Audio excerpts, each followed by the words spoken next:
Hello, Pastor Steve Waldron, New Life Pentecostal Church, Albany, Georgia. Glad you're here with us today. New book, but kind of an old book. It's new in the fact I got an email from her saying she had added 50% more. You may have received the same email. Now, judging by your comments on Gail Riplinger books, many of you do not like Gail Riplinger. I understand that. I always ask people when they tell me that they don't like her and they hate her and she's awful and she's terrible and she does shoddy workmanship and she's not a scholar, I'll say, well, what books have you read by her? Now, most of the time, nobody's ever read a book by her. They've watched some expose, read some expose about her that really portrays her in a bad light. Now, there's another thing about that as well is, okay, so somebody makes some errors in their research.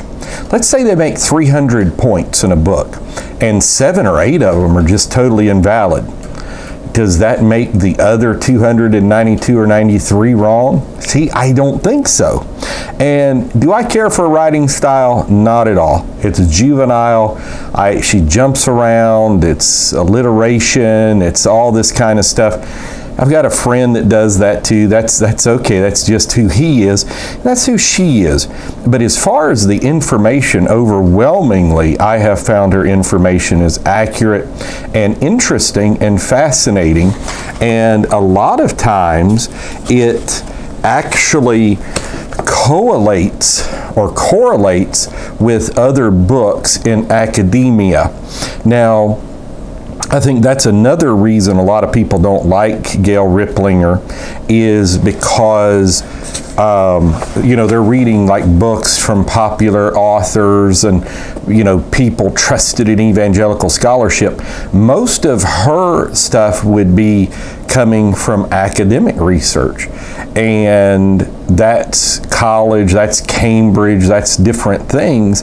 And so they're not seeing it in the basic Christian narrative. So I think whether you like the King James or not, you owe it to yourself to objectively read it.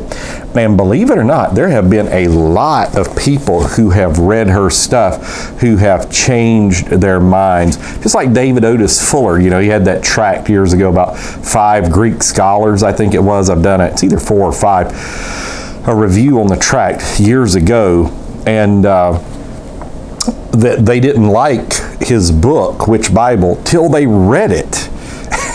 And then there was irrefutable facts. And I think that's the way this is as well. So this book is about, let's see, excuse me. It is a lot of advertisements in the back, and there's nothing wrong with that. It's 173 pages, and that is with the little, I want to say concordance, index, the index, and it's just really good.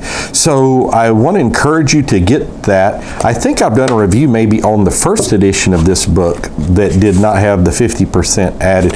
It came out in 2007 is the copyright, and but I haven't read the new edition. I'm just making you aware that it exists. So let's just all love the Bible. That's the biggest thing. And I think we can agree that most Bible translations, I don't want to say all because there's usually an exception, give the basic message of the gospel and who Jesus is. But so many of them are, I would relate to them as more like Bible storybooks or commentaries, but not the very words of God that Jesus told us he would preserve down to the jots, tittles, letters, words, all these things.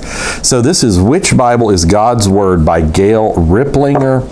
We've got about 4,000 videos you may want to take a look at. Search there. You can search there on YouTube under our channel. Subscribe, share with your friends. We're just glad you're with us today, and God willing, be with us again tomorrow. Talk with you later. Bye-bye.